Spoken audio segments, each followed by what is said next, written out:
They say that detective work is like, well, being a detective. And when you're the world's first and only historical detective like me, life can be, well, how should we say, interestingly old, questionably questionable, remarkably remarkable. He gets this way sometimes. Oh, this is Newt, my faithful research assistant. More like slave. He thinks he's a person, but he really runs on AAA batteries. You have email.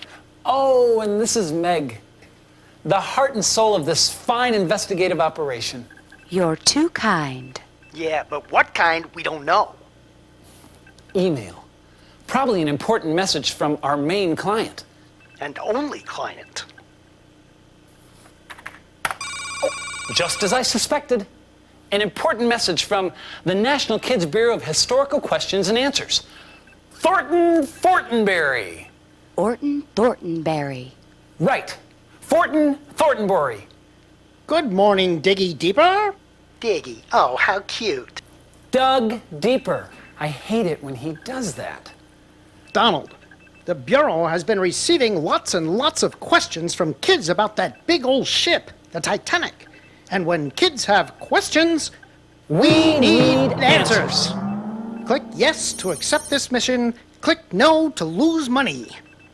Well, at least he gives us a choice. Welcome aboard. This email will permanently delete in 3 seconds. Good luck, doggy. Diggy. Dougie. I mean Doug. She was called the Titanic, and on April 10th, 1912, she left England on her first voyage across the Atlantic. The Titanic was the largest ship in the world, designed to be safe as well as comfortable. Yet, 4 days into her journey, in the middle of the night, she hit an iceberg and sank to the bottom of the ocean. End video clip. Reference file saved. The Titanic? The Titanic? Thetanic? Big, black, red, wet. I love it already. We're gonna go on an adventure and we're gonna learn all about it. I don't have a bathing suit. Bathing suit? I'll get you a baggie. What do we know? What do we think? What do we say? Well, the video said that the Titanic was the largest ship. But what if they just say it was the largest ship, but it really wasn't? What if they were wrong? Meg, download archive number 001. We've got digging to do. Try some keywords like 1912, big, boat, good movie. Research file locked. Loaded and ready. Voice style? Oh, I don't know, surfer dude, seeing that it's near the water and all. Yo, dude, let me tell you, that Titanic was one rad floating palace. Like, that boat weighed over 46,000 tons. That's as heavy as a herd of 13,000 fat hippos. And the ship was 1/6 of a mile from end to end. And the rudder, you know the rudder, that up and down thing in the back that makes it go this way and that way, it was as tall as a giant elm tree. This big bad girl was so huge, you could walk for miles on her decks and passageways without ever covering the same path. Oh, and she was powered by 159 coal-burning furnaces. So, whose idea was it to build these ships anyway? Meg, let's load some photos. You are gonna love these pictures. There were 2 shipbuilders, Lord Peary of Harland and Wolff and Bruce Ismay of the White Star Line, who decided one day to build 3 giant passenger ships to carry people back and forth across the ocean. Each ship would cost around $7,500,000, but Peary and Ismay felt that staying ahead of the competition was well worth it. The 3 ships were to be called the Olympic, the Titanic, and the Gigantic. And this is where they built the ships, right here in Belfast, Ireland. Now, if you were going to build the ships again today, it would no longer cost $7,500,000. Why, it would cost $400 million. Well, and for that, well, you could buy 4 million kids' mountain bikes. And if you rode one each day, it would last you 11,000 years. Olympic, Titanic, and Gigantic. That sounds familiar. Meg, download archive number 999. Try some keywords like music, history, worst selling, rap. The Olympic was the first to sail up and back the Atlantic. Then it was the others' turn. They called it the Titanic. The Titanic had to be grander. The rich owner, he did cry. And so they added on and they added on. Became the coolest ship, no lie. I was just getting a little exercise. Hey, Disco Doug, we still haven't found out if the Titanic was the largest ship of its time. I always have to stay on him. Well, then let's dig deeper. Meg, download number 405, ASAP. We'll use Newt's voice. Hey! You didn't like the surfer dude. Let's see how well you do. Let's go investigate. Archival footage locked. Channeling audio through Newt. The Irish shipyard was alive with sounds of construction. First on the Olympic, then on the slightly larger Titanic. It would be the biggest ship around. The construction employed 14,000 ship workers who worked around the clock, building the ship by hand. With nearly the whole town working on the vessels, construction was all anyone could talk about. Belfast was very, very proud of its shipyard and the great vessels which had been built there over many years.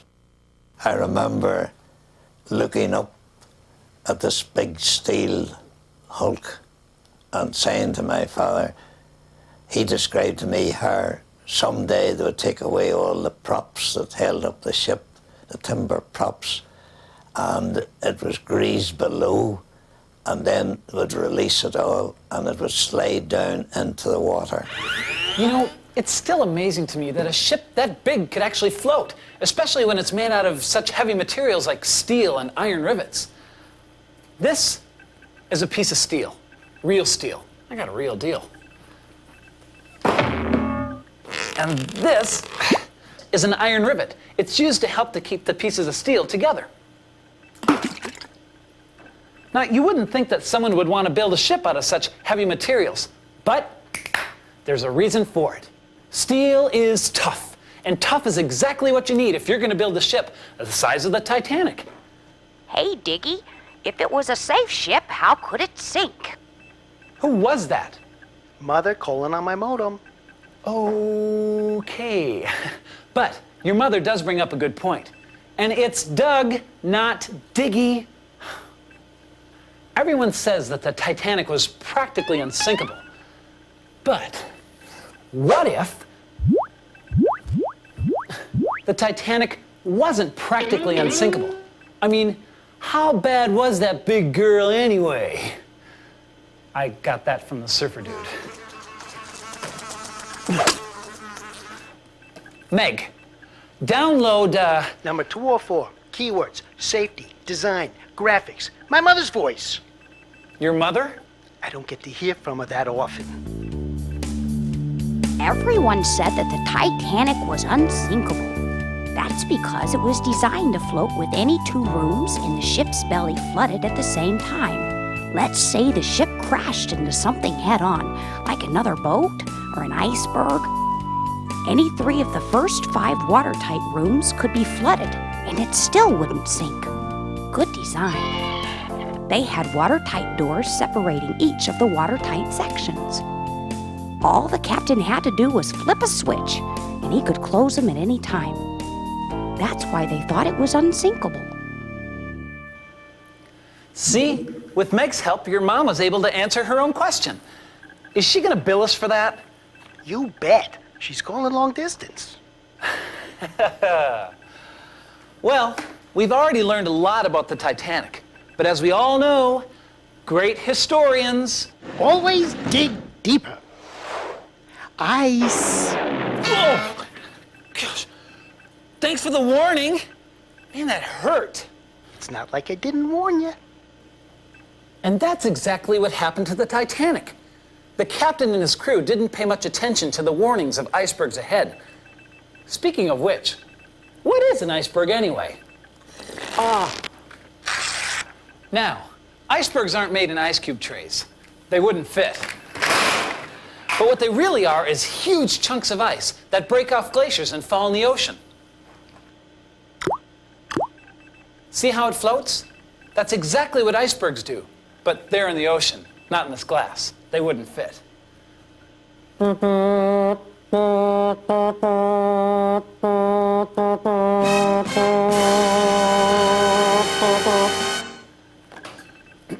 Meg, download archive number 555. Keywords, ship, bang, oops, ice. Oops? Ice? Yeah, well, it's not like they meant to run into it. Let's continue on the adventure and dig deeper. The winter of 1912 was unusually warm, and it caused ice to break off the Greenland coast and float in currents toward the North Atlantic shipping lanes. The Titanic did receive many warnings of icebergs ahead, but the captain figured if they saw any bergs, they could simply navigate around them. On the fourth night at sea, two men stood shivering in the crow's nest high above the ship, watching out for icebergs. Unfortunately, they didn't have their binoculars that night to help search the dark ocean. Then, suddenly, they spotted a ship in the water, which grew bigger and bigger. One of the men rang the warning bell 3 times. What do you see? Iceberg! Ahead! But it was too late. 37 seconds was not enough time to turn the ship away from the iceberg. 37 seconds? Well, that's not much longer than my favorite cereal commercial. What if the captain and his radio men had listened better to the warnings of the iceberg?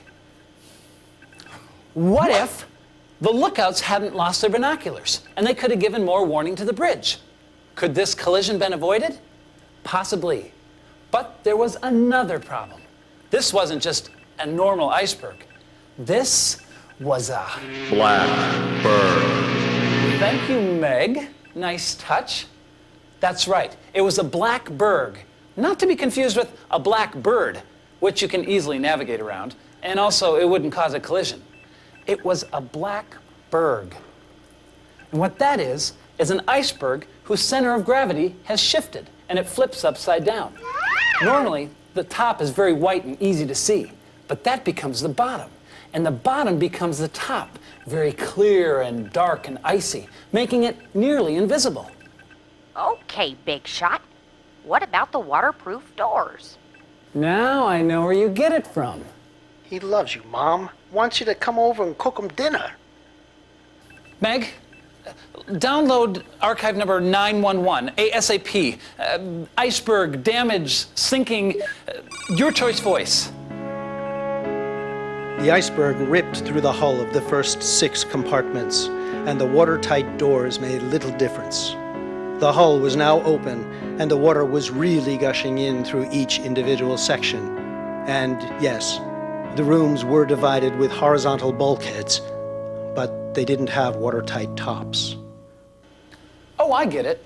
As the front of the ship went down, the water overflowed each bulkhead divider, weighing the ship down into the ocean.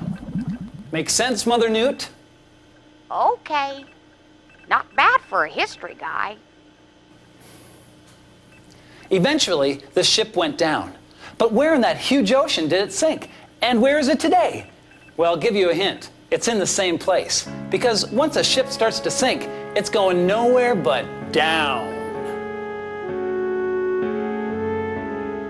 See this island off the eastern coast of Canada? It's called Newfoundland. And a few hundred miles south of there is where the Titanic was and still is today, on the bottom of the ocean. Meg, archive number 100. Wreckage, explore, down. In 1985, a research team found the Titanic on the ocean bottom. A year later, they would return with a pressurized submarine called Alvin and an underwater robot named JJ to explore the sunken ship. It took 2.5 hours to go 2 miles straight down to the pitch-black bottom of the ocean. Once there, they saw the Titanic for the first time. The lights were bouncing off the portholes, and it looked like eyes. Deck chairs and other items were scattered along the ocean floor like salt from a shaker.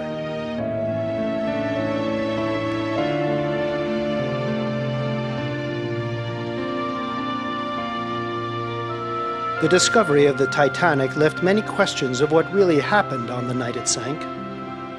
It took less than 10 minutes for the ship to sink over 2 miles, plowing in the silt at the bottom of the ocean. The hole in the ship that the iceberg made was permanently buried deep in the ocean floor. Pretty awesome stuff. You know, as exciting as it is to relive the story of the sinking of the Titanic, it's also important to remember that 1,500 people died the night the Titanic sank, mainly because there weren't enough lifeboats for everybody on board. But the lessons we learned from the Titanic have saved lives today. Now, all passenger ships are required to have enough lifeboats for as many people on board. And that's not all. Now there's special teams that search the world's oceans for icebergs that might be dangerous to ships. So you see, we can learn a lot from history. And sometimes what we learn can help us prevent history from repeating itself.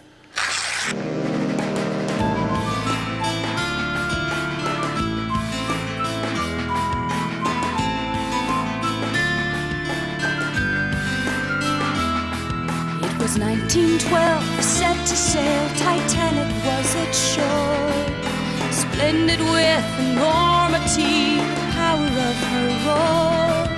The flags were waving, crowds were cheering, such a dazzling sight. The power of a dream come true, a maiden voyage leaves tonight. Oh, Titanic, that won the big blue sea. Oh, Titanic, tell us of your history. The rich man's paradise, your poor man's way to the promised land. London to New York with luxuries and swinging bands.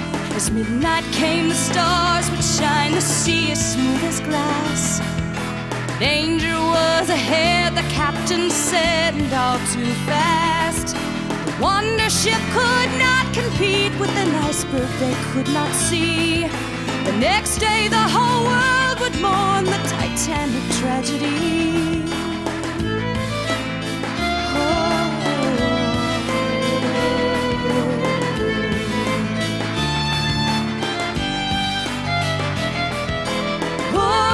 Titanic, that won the big blue sea. Oh, Titanic, tell us of your history.